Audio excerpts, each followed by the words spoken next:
Dezmond Goff. He is 19 years old, and yet he is an amazing poet of incredible skill. He very clearly has a huge future coming to him, and I don't know how many people will be able to say they saw him when he was 19, but you are one of those people.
Robin, preparing for takeoff, is poised, feathers slicked back, body hunched low as if on springs, head firm as the needle of a compass, ready to dart forth, splitting the skyline like silence.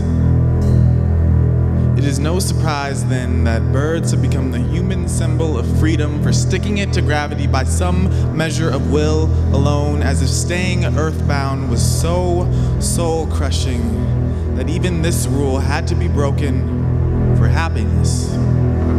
Their images invade our imaginations, find root in our stories, our allegories, our music, our money, clothing, even our national symbol.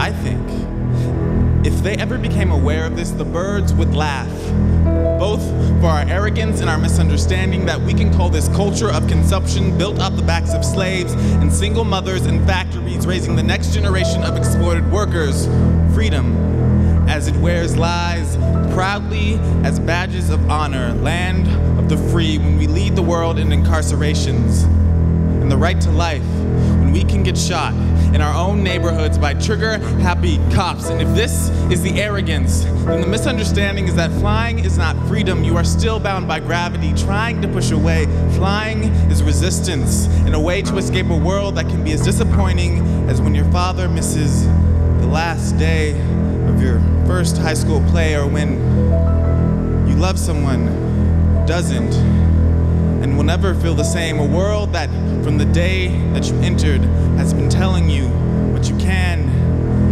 and cannot be. So I ask you, as of now, have you reconciled your yearning? If this question makes you uncomfortable, do not be afraid.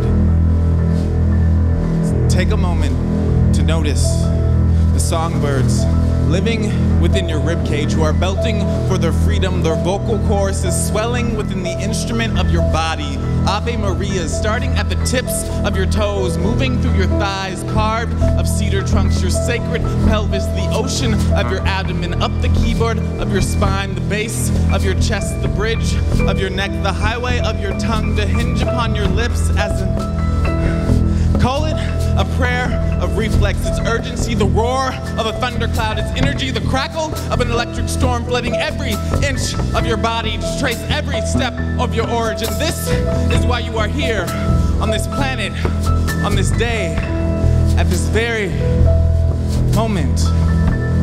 Fly. Thank you.